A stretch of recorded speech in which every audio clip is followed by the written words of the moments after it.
All right, here I am, Coach Rastetter. Rastetter, yeah. Rastetter with Otterbein. Here you are, 5th year going into this season. Yep. You've had some ups and downs. Yeah. But before we get into this, I gotta ask you, Okay. who is this Brutus Creed guy? Okay. That's a good question. Yeah, that's a funny story because Jacob and Drew both wrestled for me in high school. Of course, now they're Julius and Brutus Creed, professional wrestlers. But when they were in Biddy, in elementary school, I can remember them up in the wrestling room doing the WWE stuff. They'd bring their little action figure wrestling dolls with them. And Drew, they both wrestled for me all through high school. Drew has talked about this dream for as long as I can possibly remember. Huh. And for them both to chase that down, Jacob went to Duke and was a 2-time All-American down there.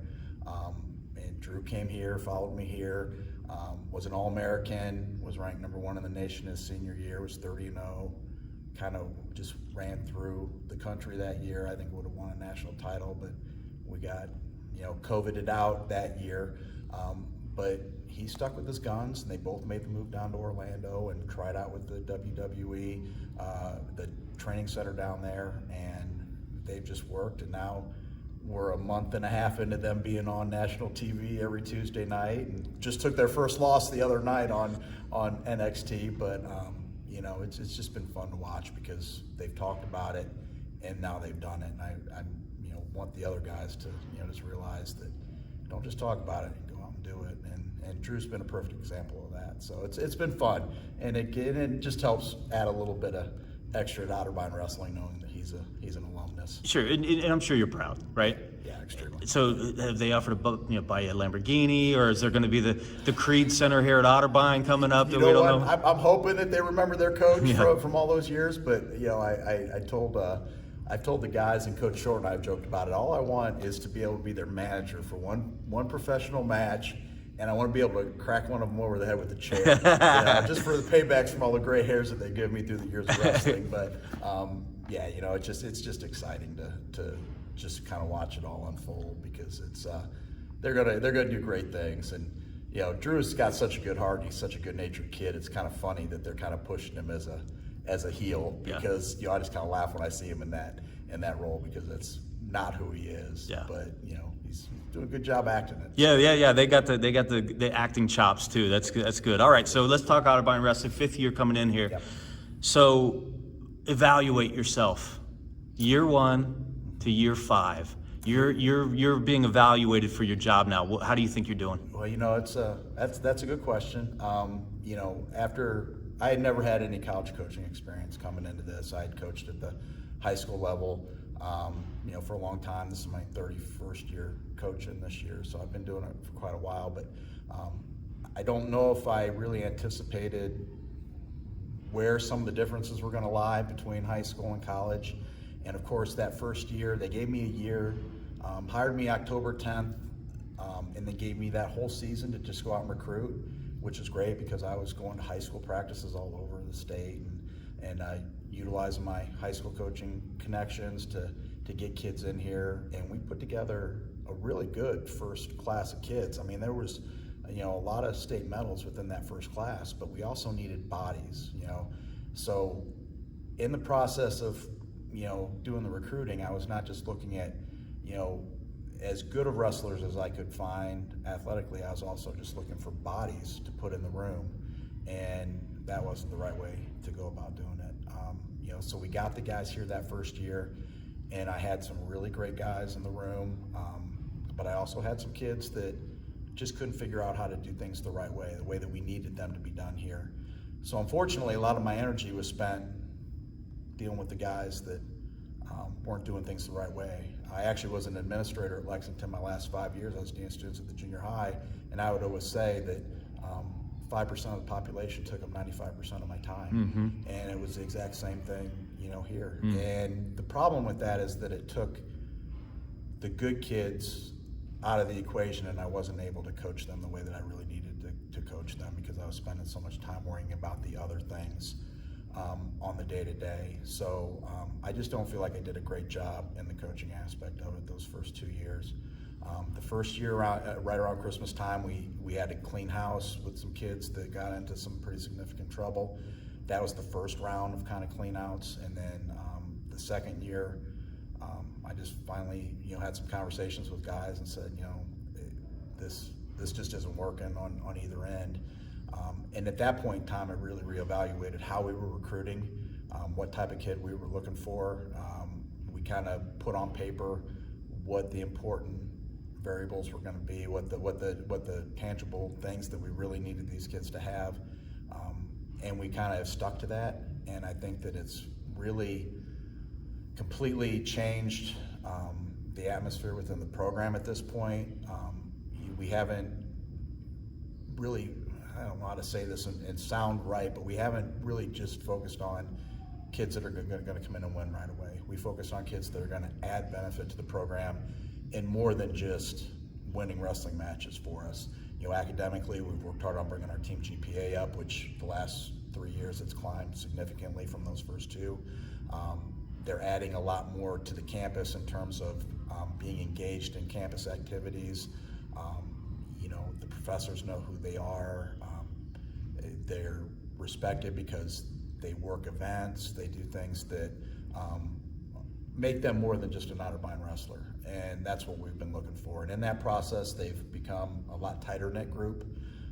They've become a lot more enjoyable group to coach. And now I'm not spending time chasing down issues outside of the wrestling room. I'm able to spend more time in the wrestling room coaching them, and I think that we're developing better because of that. And I made a lot of mistakes early, and I'm really trying hard to learn from those now. At this point, I think that we're moving in the right direction. We've had a couple guys ranked number 1 in the country now at this point, going into our 5th year. Witten is, he's a horse for us. He's going to win a lot of matches. Setliff, Bradbury. We got some really good freshmen in here this year. So, I think that if we continue, we got a lot of catching up to do to the BWs and the Mounts and the schools like that. But I think that we're on the right track at this point. We finally got it kind of figured out of what direction we want to go. So we just want to keep building off of what we got at this point.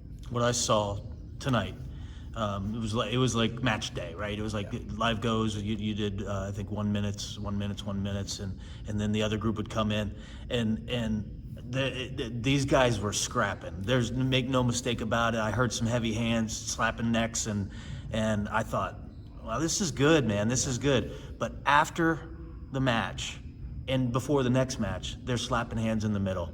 They're teammates. I saw that. There was no rough spots, no pushing, no shoving, no bad words were thrown. Seems like there's a really good camaraderie with this team. Yeah, and we've really worked hard on that. We talk a lot about the family aspect of it, because this sport's brutal. I mean, you got to be a little off kilter just to want to do the sport to begin with. Mm-hmm. But it's the best sport that's out there, and we talk all the time about life lessons mm-hmm. that this sport provides. This is kind of an off-center story, but we had a young man in that first recruiting class named Joey Tromba that came in, and Joey he was my very first visit here after I took over as coach, and he came in a full leg brace. He had just had ACL repair surgery, but he's talked him into going out for football. He hadn't played football since junior high, busts his knee up, loses his whole senior wrestling season. Does all the rehab. 2 weeks before he came in for his freshman year, his dad calls me. He's like, "You're not gonna believe this." He was working at a church camp with the youth and stepped in a hole out in the field and blew the same ACL out. So the kid has to get it repaired. Misses his whole freshman year having his ACL repaired. Mm-hmm. Comes back in that next year, gets in the starting lineup. We go out to Rhode Island for a really, really tough tournament. He makes the semifinals against an All-American, loses in overtime, ends up finishing 4th. 2 weeks later, he blows his shoulder out. So we lose him for that year. Comes back the next year. He's healthy. He's back in the starting lineup. We get to last match before Christmas break, and he just didn't look like himself. And we thought it was because he was still worrying about the shoulder and the issues with the shoulder. So I said, over Christmas break, we always give him a couple weeks off over Christmas. I said, go back, see the doctor. Let's just take worry out of the equation that it's not a shoulder issue. So he texts me a week later and said, "Coach, my shoulder's fine." I was like, okay, good. And then a second later, another text pops up, and okay, I'm going to get emotional just saying it. And he said, Coach, I have cancer.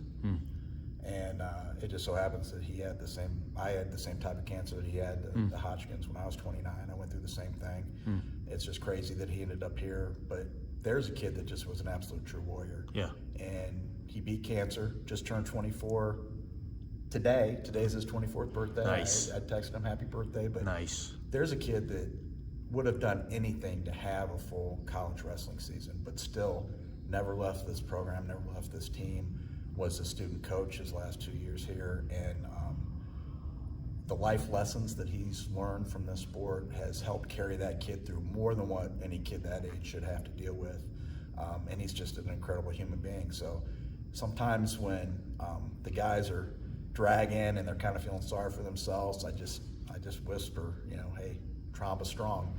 And they think about it for a second, they're like, okay, yeah, and then they're back at it. So, it's stories like that. Some of the kids that I think have made the greatest impact on my coaching career, and he obviously has made a major impact on this program, didn't make an impact on wins and losses. They made it in another way. So I'm pretty proud of the guys, because I think that we've got a number of guys in this room that are going to leave marks on this program and on this university in greater ways than just wins and losses. Let's talk about opportunity then.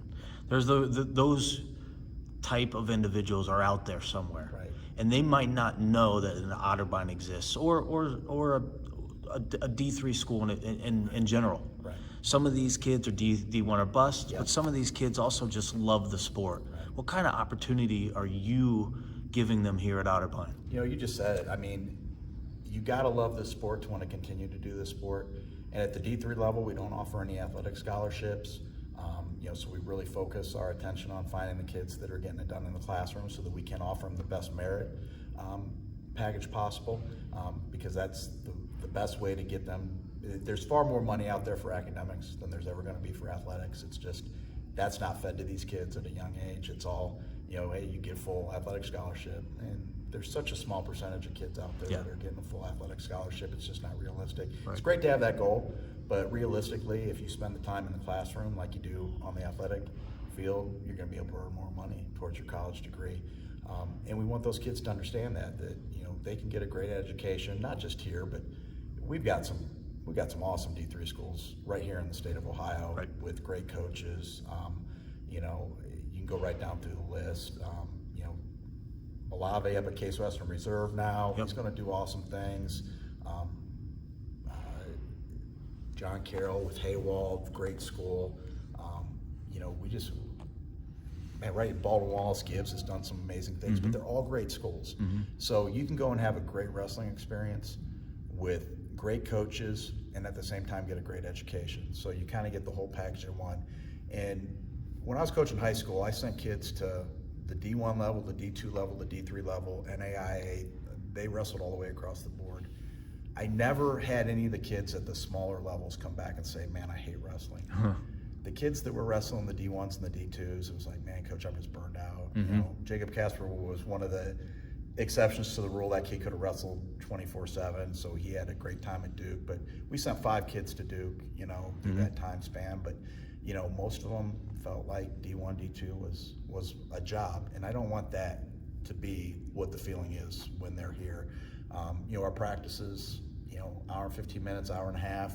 We're intense, like you saw tonight. We get in, we get after it, but I also leave them plenty of time to be a college kid and experience the things that we think they should be able to experience through this. So, we just want them to know. And like I told you before we started the interview, I'm not a high pressure sales guy when it comes to the recruiting. I want to show the kids what we have to offer. I want to give them as much information as possible, bring them back for overnight visits so they can really spend time with the team and see how they fit with the guys. And then let that be their final, let that be their decision. Yep. I'm not going to be a coach that's going to call them, every other day and say, hey, you're going to come to Otterbein. I'm just not going to do it. It's got to be something that's going to be a right fit for them. And I say at every one of our visits, this 4-year decision is going to determine the next 40 years of your life. Yeah. So it's got to be the right one for you. So do we lose kids that way? We might, but if we lost a kid because I wasn't blowing smoke up their butt continuously, it probably wasn't going to be the right fit anyways. Right. So, we just want them to know that we got what we think is a pretty good thing going here, and we'd like to give any kid an opportunity to check it out and see if it might be a right fit for them. Talk about academic opportunity, smaller classrooms here at Otterbein. What kind of, talk to the parents that are thinking about academically, what does Otterbein provide for their student athlete? The nice thing, number one, is that our class sizes average 18 to 20 kids. Okay. So our professors get to know our kids get to know our professors. Mm-hmm. If I have an issue, if there's a student that is having an issue in the class, a professor sends me something called a cardinal concern, and everybody that could possibly offer any help to that wrestler is CC'd on that email so that we can all reach out and get them the help that they need. So a kid's not going to fall into the cracks here. It's a different situation if you're at a D1 school where you got 500 kids in a class, or 300 kids in a class, and you're not going to get to know the professor. The professor's not going to get to know you. It's just not that situation. And some kids thrive off that. Some kids don't want to be known. They want to just be able to go and do the work and get out. But here, these kids build relationships with the professors. And we talked a little bit about Drew Casper earlier. Dr. Fisher, who oversees the exercise science program that he went through, was a godsend for Drew, because she met with him probably every day to help give him extra support in his classes. He made it through because of the help that she provided, and that's what you get here. Is you're gonna get full service from the professors. They do a great job, and we have certain majors that are really kind of our strength majors here, the things that are in our allied health program, sports management, exercise science. Those are big for our wrestlers. We got a lot of wrestlers that fall in those majors, athletic training, things of that nature. We only have one in the nursing program right now, but that's kind of our heavy hitter. We're kind of known for our nursing program.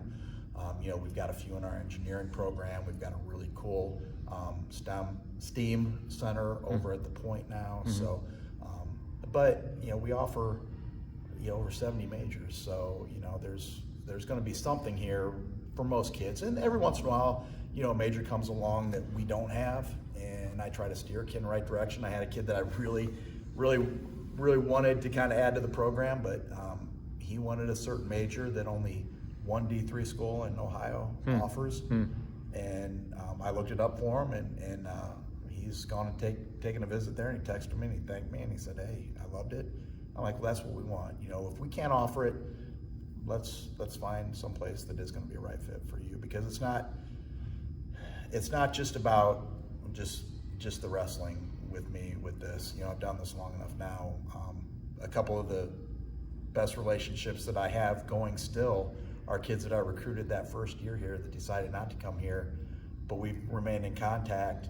One in particular who's a teacher now, ended up not wrestling, went to Bowling Green, graduated, got a teaching job over at Wasion, but we still keep in contact, and he's coaching and he's doing great with the coaching. So, it's I want to be able to build relationships with the kids while they're here too, and I think the professors kind of feel that same way. So. We switch gears on you a little bit. We'll talk about Wrestle for Autism tournament coming up here. This will be, how many years have you hosted this thing now? We were trying to talk about that the other day, because we were trying to figure out how many years we've missed because of COVID, because we've missed 2 springs now where we should have had it, and of course now we're trying to do a makeup date here in October, and I guess we'll see how that goes. If the numbers are good, it might be worth looking. It typically is in April. Right. If the numbers are good, maybe it'll be something that we'll stick with. But we've had this for, I think, since our first year competing. Yeah, So sounds right. So I think that this would be, our 5th or 6th year, 5th year. But yeah. I'm horrible. My memory's starting to go at this point. But that's Saturday? Yeah, but it's Sunday. Sunday. Yep. So we're set. The boys all use this for service hours, and we set everything up at 1:30 on Saturday, and then we're wrestling all day Sunday. It's just a really good event, because it's an opportunity for these guys to do the sport they love, but at the same time give back to a cause that's a pretty important cause. So we've enjoyed doing it, and the university has been great. They've waived the rental fee for the Clemens Center. So that money is going to go back to, the Autism Foundation. So, and it's been cool.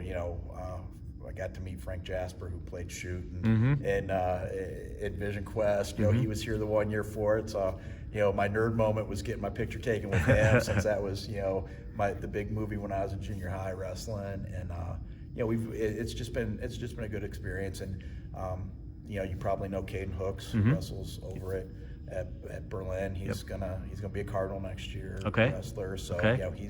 he's wrestled at that tournament every year, and we work with him, kind of on the side in here, and it's just great. There's another one of those kids that just, there's no negativity. He just finds ways to overcome. Yep. There is no obstacle to him. There's just, he's gonna figure out a way to make it overcome, and that's what we look at when we host a tournament like this. Is it's helping those kids to be overcomers, right, so to speak. So it's a great experience. They do a really good job with it. So. All right, let's go back to the team here real quick, and we'll end things. Where you tournament over in PA. We start in Lycoming 2 weeks from Sunday. And Can't get here fast enough. It's been a while since you've been over there, right? I mean, you've been to that tournament before, but it's a few years ago. Yeah, it's just, we've kind of been all over the place with the schedule, so to speak, just because I'm one of those guys that I want the kids to be able to face the toughest competition that we can give them. And so, I look at who does well at the D3 level, and then I look at how often we can get the kids paired up with those kids during the course of a schedule. So I don't necessarily sit on a schedule from year to year to year like some teams do. They set a schedule and then they kind of stick with that schedule. I didn't do that at the high school level.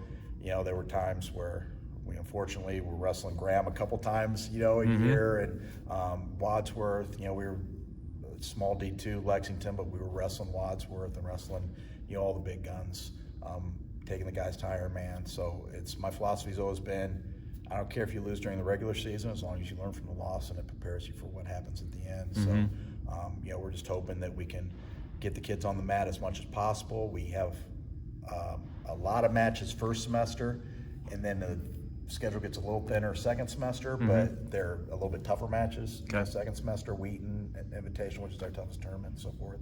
So, and the nice thing is that every tournament we go to other than Wheaton, we take the entire team to. So, we've got a bevy of heavyweights right now. They're all pretty good, but those guys are all going to be able to go mix it up, and we throw them all in a bracket, and how we choose our starting lineup is we just base it on how they do in the tournaments, and that way we really don't have to do in-house wrestle-offs, because if they're placing ahead of their teammates, at the tournaments, it kind of is cut and dry. But it is nice that all the kids do get to go and wrestle. That the university supports us financially to be able to give them the opportunity to do that. So, so we hit the ground running. We start in Lycoming, and then we're in Michigan the next 2 weekends, and then we're back in Ohio at Ohio Northern. So we only have 1 weekend off once we start between Lycoming and Christmas. So. It sure beats league tries, right? It does, brother. It does. You've got a feeling. I'm sure you're excited to get back onto the grind too, right? Yeah. I mean, last year was rough. We only had 4 dual meets total last year, and a very unsteady practice schedule based on what they would allow us to do with COVID. Obviously, none of us had experienced a season like that before. But that being that was my 30th year in coaching, and obviously it was it just wasn't the same. The kids want an opportunity to compete, and for them not to have that, to their credit, they chose to put all their focus into the weight room, and they got incredibly strong last season. And the time that we were able to spend in here working on the mat, we were able to get a lot of technique done because we didn't have to worry about matches kind of hanging over us. So we tried to take as many positives as we could out of it, but it just isn't the same not being able to compete. So we're looking forward to being able to get back on the bus and go do some traveling. Yeah, unleash the beasts. Absolutely, baby. That's what we're looking for. Hopefully we have a few beasts in there. I think we do. Good, good. All right, Coach, you got anything else for us? No, I just, like I told you at the beginning, I just appreciate what you guys are all doing. I think that this is going to be huge, not just for Ohio wrestling, but wrestling in general. And I know that the kids really, the kids deserve the exposure. Yep. And it's just nice that you're giving you guys as a whole group, because I think highly of all you guys that are involved. I just really appreciate the fact that you're giving the exposure to the kids. Well, thank you very much. Thanks for the time. Good Anytime. luck. Good luck to the team. Good luck to the boys, and good luck to you. All right, appreciate it. Thanks.